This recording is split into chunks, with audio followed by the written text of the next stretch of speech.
Guy Black. For Todd Anderson, player here from Roanoke, this was actually his first trip to the Players' Championship. Did miss last year, but between him and Brad, their records have just been outstanding here. Just one loss on Todd's side. Defeated Jacob Wilson to get a bye yesterday in Modern play. Winning record in every format.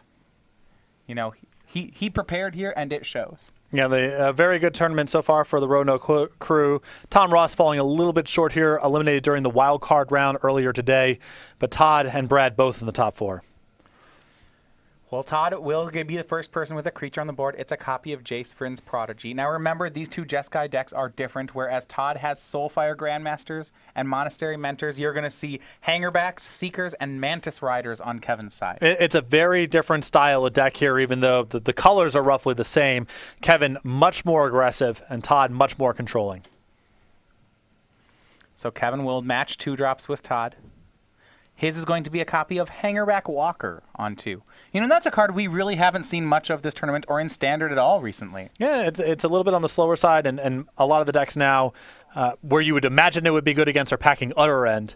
So has definitely fallen off the radar, but the same thing is true of Mantis Rider, and that does not seem to be bothering Jones very much at all. Well, you look at Todd's hand and you see his removal spells, copies of Crackling Doom, Fiery Impulse, Kolagon's Command. None of them are particularly situated to get around a Hangerback Walker. You know, gone are the days when we'd see 3 to 4 Silk Wraps in this kind of deck. Yep. A lot more spell-oriented now with Jace and various spell mastery cards. And Todd, he'll resign himself to using 2 spells to break through the Hangerback. For the turn, he loots away a Murderous Cut with Jace, and he then Fiery Impulses the Hangerback Walker. I guess Kevin Jones was using my commentator token as his Hangerback Walker tokens over the course of the event, but now on camera, you know, we got to make it a little more clear. Got to make it a little more clear. Love you, Kevin.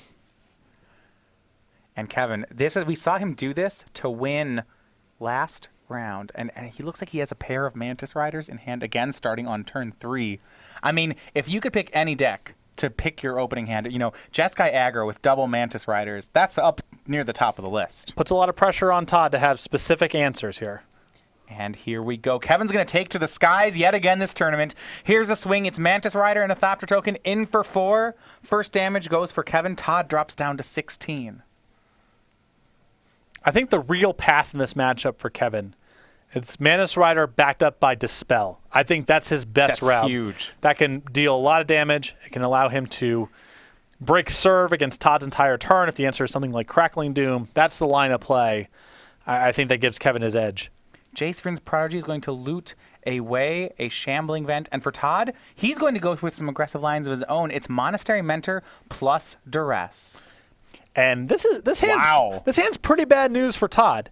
You see the Mantis Rider and an untapped 4th land and the Dispel in hand, so your natural instinct is, all right, we'll get rid of the Dispel, of course, but there's Treasure Cruise and Valorous Stance as a leftover, and Treasure Cruise can give Jones some punch if the game goes on for a long time. Also keep in mind that Jones is playing with several main deck copies of Jeskai Charm, so Todd can't afford to go all the way down to 1 and stabilize the game. He's got to be conscious of his life total. Yeah, I mean, this started for Kevin, you know, turn 3 Mantis Rider, turn 4 Rider plus Dispel. That's going to do a number against this deck. So Dispel is the take, as we'll go back over to Kevin Jones. Todd at the ready with a Crackling Doom for the first Mantis Rider, though his second removal spell, Kolagon's Command. Not efficient and not an answer to Mantis Rider. Now, on the other side, Todd, with that Monastery Mentor play, he could just ignore Mantis Rider and attempt to race. That's going to be tough to do. Kevin's deck is a lot better situated for that kind of game than Todd's is. He might not have a choice. That just might be how his resources line up. But I do not think that Todd is as well suited to play that sort of game as Kevin is. Well, here we go. Second attack, Mantis Rider, and an attack puts Todd down to 9. As we go back to Todd, he'll loot with Jace. Now, this does mean if he finds a Black Source, he actually could be set up, I guess, to kill all of Kevin's creatures. Yeah, and I think that he drew a Bloodstain Mire this turn, which means that he's got it all set up where he can Crackling Doom and flash back the Murderous Cut. I suppose Fiery Impulse works as well. So even with double Mantis Rider, we said this was one of the key cards on Kevin's side. Todd may have found a way through. But the upshot here, at least, is that Kevin is going to have his graveyard filled up and make the Treasure Cruise a little bit cheaper to fire back with next turn, but with Monastery Mentor in play, Todd's putting on pressure of his own. Great, wow. So Crackling Doom takes care of one Mantis Rider. Fire Impulse takes care of another. 2 monks were made. Mentor and Monk swing. That's double prowess for 7. Now it's Kevin who's at 10, and just surgically done here by Todd, duressing the Dispel, double kill spelling the Mantis Riders. This was Kevin's draw. Yep. And now Kevin looking to be facing lethal next turn.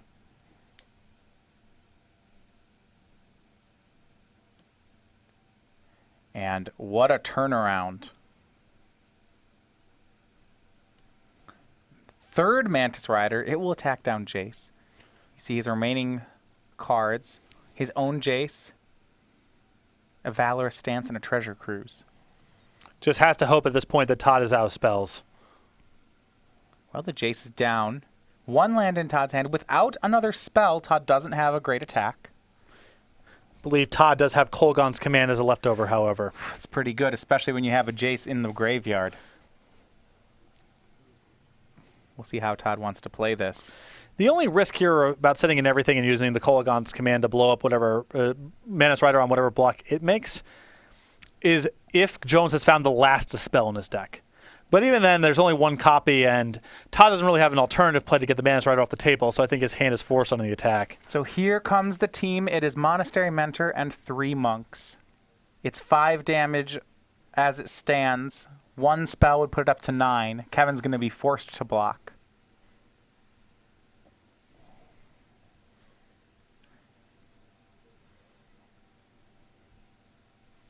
And things have gone south in a hurry for Kevin. This was one of his best draws. We mentioned that, but Todd just able to keep pace. Demoralizing game here for Jones to have Hangerback Walker into Mantis Rider Dispel on 4. And 3rd Mantis Rider the next turn. Yep. And it's looking like Todd's going to be able to fend all that off.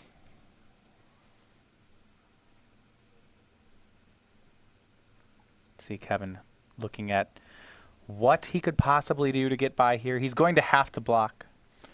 Yeah, I think Kevin's unfortunately in a spot here where he can't beat an instant anyway, so he has to act like there's not one there.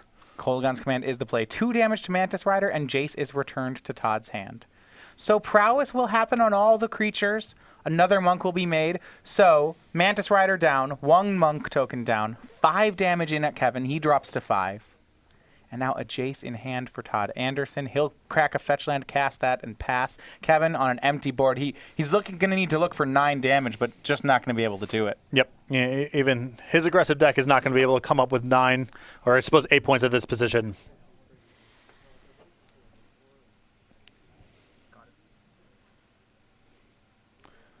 You see Kevin, yeah, that Valorous Stance, Treasure Cruise, Jace, have been left in his hand. But really, without a way to kill Monastery Mentor, that seems to be what dealt Kevin in. It's the same recipe we've seen over and over again here. You need to be able to kill everything. Even if you do kill everything, the game's going to go on for a long time. There's no guarantee you have an edge. But if you ever fail to remove one of these 2/2s from the table or fail to remove Jace, on their own, they provide too much of an advantage. Treasure Cruise from Kevin. There come the kill spells he was so long waiting for. Fiery Impulse and Wild Slash drawn. Well, he can still take care of the Monastery Mentor and the Jace. If Todd floods out, there's still some hope here. All right, both monk tokens are down. Kevin's at 5. He's dead to any non-creature spell off the top from Todd. But Todd, his last card in hand is a land he draws. It's going to be a Fiery Impulse. Which I doesn't actually do it. That doesn't work. Because Kevin doesn't have a creature. So Kevin will drop to 2. Next turn, however, that will be enough. Except Kevin, yes, he has Seeker of the Way. So there's a chance. Well, unfortunately, I think the Seeker is just going to get killed at the end of Kevin's turn, and then Lethal will come rolling on in. Yeah, and it'll be hard because Kevin actually has a Valorous Stance that could save the Seeker. And Todd's giving him an out. Well, I think he can attack and just respond to any spell anyway. Okay. Land, here's a swing. Seeker blocks. Todd says, okay. Here's Fiery Impulse on one of the monk tokens. Seeker's going to try to prowess. Now Todd's draw of Murderous Cut makes this one trivial. He will Fiery Impulse back on Seeker of the Way in response. Does Kevin have another instant? Todd has a cover with Murderous Cut anyway. Well, he does not. So game 1 will go to Todd Anderson and Jeskai Black. Again, a somewhat demoralizing game there for Kevin. His draw was, it looked exceptional, and Todd was able to pick it apart. Yeah, so we will see. Okay, Kevin down again. Now he's going to get to be on the play. That's the kind of draw. I don't want to speak too soon, but if Kevin was on the play, I wonder if that gets enough damage across. It's a very different game. I mean, he's getting at least one more attack in several times with the Manus Rider. Todd was at 8 at the end of this, and Kevin almost kind of came back in that one. I mean, if Todd drew a couple lands in a row there, Jones would have come back, I think. So Jones's draw was exceptional. Anderson was able to fend it off and turn it around, but at the end there, it looked a little closer than it looked, 3 turns previous. All right, well, we're going to go ahead and look at the players' sideboards here. So we'll start with Kevin Jones. We've seen this one a couple of times. Arishan Cleric, Den Protector, Outpost Siege, Disdainful Stroke, Dispel, Dromoka's Command, Radiant Flames, and Roast. Now, he does have can touch for light green splash in the sideboard, but may have some other weapons for the matchup as well. Well, this is kind of an odd mixture of cards here. I think the one Dispel is a no-brainer. That one can come in for sure. And if you're going to have cards like Outpost Siege and Den Protector in your sideboard, that seems like the kind of matchup where you'd want to bring them in. It's going to go on for a long time. And Kevin needs to weather the storm of a lot of removal spells. So we might see a more heavy card advantage sideboard plan out of Kevin Jones. Now, from Todd Anderson, I may expect some of the same things. On his side, a Dispel, a Kolaghan's Command, 3 Negates, 2 Ob Nixilis Reignited, a Duress, a Painful Truths, 3 copies of Radiant Flames, 2 Roast, and a Ruinous Path. So I think the 3 copies of Radiant Flames are great here. It takes care of Manus Rider, takes care of Secret of the Way in most spots.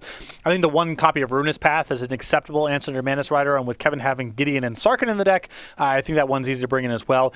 I like some mixture of the Dispel and Negate type of stuff, but the battle is really over creatures at the end of the day, not spells. So it's easy to go overboard with those kind of cards. Yeah, I mean, so when he looks at Kevin's sideboard, he'll get to see that. The card that stands out to me that Todd may want Negate for is something like Outpost Siege. And the Planeswalkers as well. There aren't that many cards that require Negate as a response, but the ones that Jones has, they're very good. Yeah, Gideon has always been a heal for Jeskai Black to deal with. Yep. Well, we'll get underway for Game 2. We're going to take a second and tell you about the sale we are running here over at StarCityGames.com. That's the holiday sale. We've been running that one all month. Up to 50% off select promos is the current sale we're running right now. That will end Monday at 11 a.m. So we will then add new items next week. So be sure to check back for that sale as well. The all-month-long deals here at StarCityGames.com for the holiday sale. We go ahead and go back to our match now, though.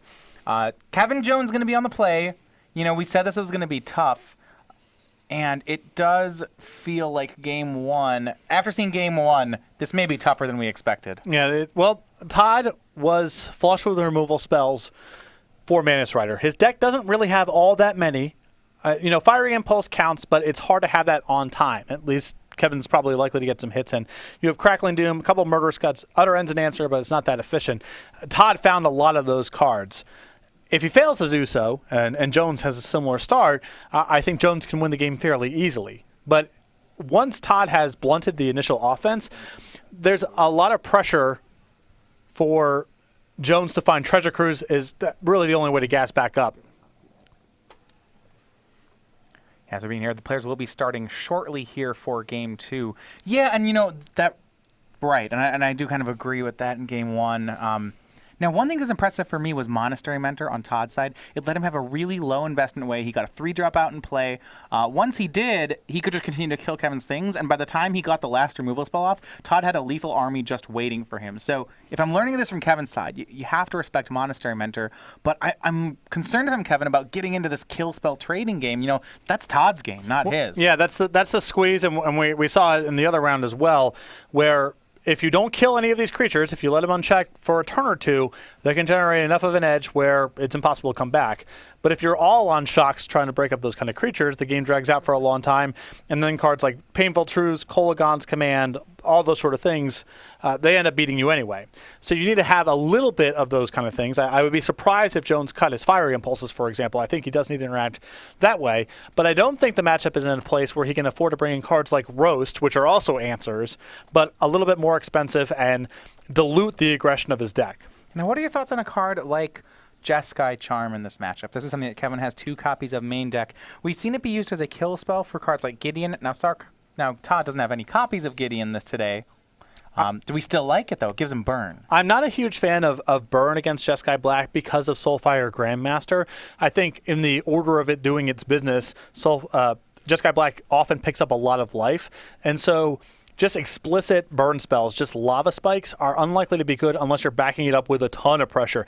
Atarka's command is a slightly different animal because your deck's very low to the ground.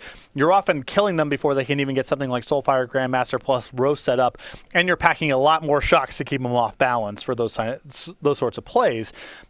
From Kevin's side, though, the game is likely to go on long enough that Anderson will get into a spot where he can play Soulfire Grandmaster and do something with it. Crackling Doom or Fiery Impulse or something along those lines. And I don't think Jones's deck has so much aggression in it that he can have Jeskai Charm be a productive card if even something like that happens. Yeah, I do see that. There are some instances that were not really carrying their weight for Kevin. We saw Jeskai Charm, Valorous Stance stuck in his hand for most of that first game as well. I think Valorous Stance is an easy card to cut. It's 2 mana, it fizzles a removal spell, and doesn't even do anything against Crackling Doom. So I think that's an easy card to cut. Also, last thing that Kevin hadn't even touched on this one, he has Hangerback Walker in the deck as well. That game, we saw Todd spend a kill spell on it, so I suppose it's as good as any other creature. Now, it didn't really have much impact, I suppose, even after the Thopter was made. I think that I don't think that Jones is in a position where he can consider cutting any creature except maybe Jace, because he needs to have a critical mass of aggression. So I would be Jace to me seems like a card. You know, Todd's got a lot of shocks, and Jones's spells are not really all that good in the matchup. And when Jones is trying to be aggressive, a turn 2 Jace, I mean, Jace is really powerful, but it does take a long time to set up, and if he wants to stay away from the late game at all costs, Jace, that's what the game Jace wants to play. Right, that would be my approach. I'm not necessarily saying I would cut Jace. Jace is very powerful, but it's a card I would at least consider cutting if I was in Jones' seat, and I would definitely cut it before I did anything with Hangerback Walker. For Kevin here, he's good. Todd is as well. We're underway for game 2. Mystic Monastery is going to be the start for Kevin Jones. Trading lands for Todd.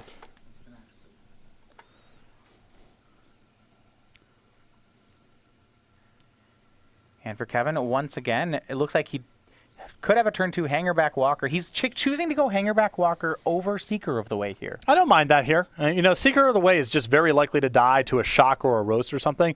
This curve's a little bit more efficient in that he can pump the Hangerback Walker and cast Seeker next turn.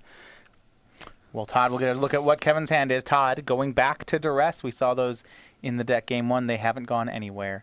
And he's going to get exactly the card he wants. Kevin lands 3-4. Gideon, Fiery Impulse, and Seeker of the Way. This one's easy. Yeah, well, unless Todd has some answer to the Gideon and a creature he cares about preserving, most likely it's Gideon, though. Play that long game.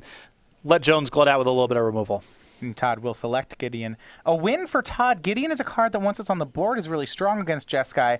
And this, to me, seems like a matchup where Todd may not be able to board in too many negate-style cards for Gideon. Yeah, there's a lot of pressure on Todd to keep his creatures and to keep his removal spells in the deck. So there's not a whole lot of wiggle room for him to be bringing in negates. So Duress doing work. We go back over to Kevin Jones. Turn 3. He has a 1-1 Hangerback, Seeker of the Way, Fiery Impulse, and lands.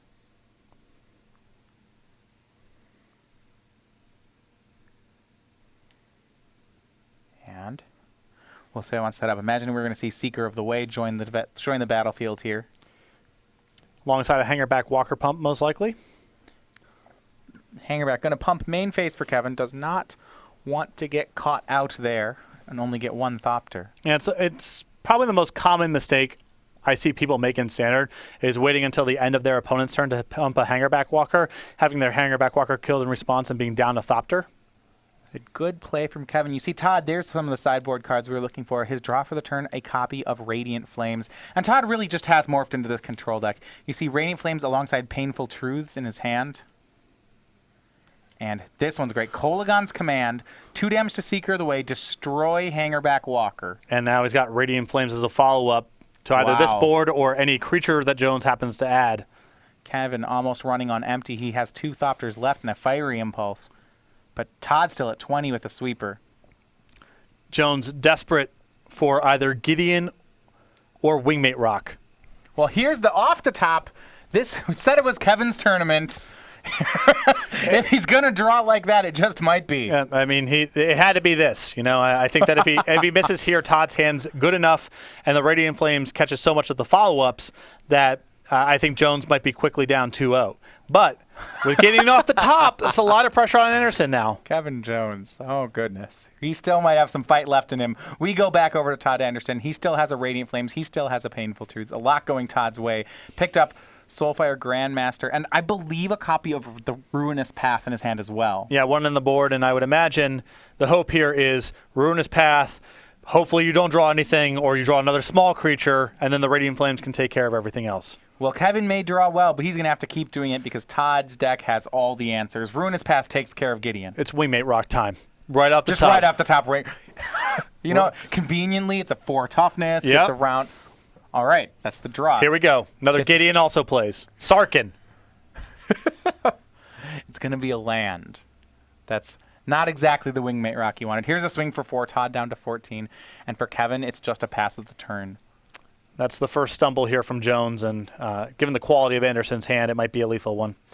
Yeah, Todd not giving Kevin any wiggle room to miss a top deck. Radiant Flames cleans up the leftovers, and now there's Soulfire Grandmaster for Todd. He's going to start getting those life points back. Go to Kevin. He's going to hang on to the Fiery Impulse in his hand, draws land 6. So Impulse takes care of the Grandmaster. Kevin plays land and says, go. My preference here would be for Kevin to keep pulling the lands out of his hand. I think he failed to do so last turn. He has Treasure Cruise in his deck, so you want more mana in play so you can cruise, gas up, and cast everything in the same turn. For Todd, Painful Truths nets him 2 lands and a Monastery Mentor. He drops to 10. Plays Prairie Stream and passes. Now, interesting from Todd, he values that Mentor highly enough. He wants to wait to get value out of it. Well, he's got another in hand, so at the minimum, he wants to get 1 token for his trouble if Jones has happened to draw another shock. Next turn, he can play land number 7, play the Mentor, and cast the Utter End, and even if Jones has a shock, he's still left over with a Monk. Jace Vryn's Prodigy, the draw for Kevin. He's going to play that one out. Has 4 mana up. Now, that last card is another land, so Kevin all in on this creature right now, hoping he can convert it into a Planeswalker, maybe refuel. Todd, though, not going to want to let him do that. As we see, Monastery Mentor. It cleaned up so nicely game 1. And what's nice about this is Anderson can't feel all that comfortable at 9. With Monastery Mentor, he gets to turn around and present lethal to Jones in a matter of turns rather than wait all day long to close this game out. It's a problem with the previous build of the deck. Anderson, the old build of Jeskai Black that he was playing before, one, the game would go on for a long time, so time in the round could be an issue. The other one, it took the deck a very long time to close out, so you could get to a low life total, and then things like Siege Rhino could steal games from you where you were comfortably ahead. With Monastery Mentor, now you can turn around and win the game very quickly. Utter End was cast. It took care of the Jace. Kevin's playing off the top of the deck again. And he will redraw Jace. And for Todd, what a draw here. How about a Treasure Cruise? Looks like I'll start with Utter End. That's going to exile Jace again. Another Monk into play. Both creatures pump. And 3 more cards coming Todd Anderson's way. He'll pump, make another Monk pump again. It's a full value Treasure Cruise. I believe Kevin Jones' Cinderella run through the Players' Championship may be coming to an end in about a turn. I mean, this Monastery Mentor right now, this attack set up to deal 7, 4 creatures next turn. It will take 1 spell off this Treasure Cruise to present lethal. Todd's going to find it with Kolaghan's Command.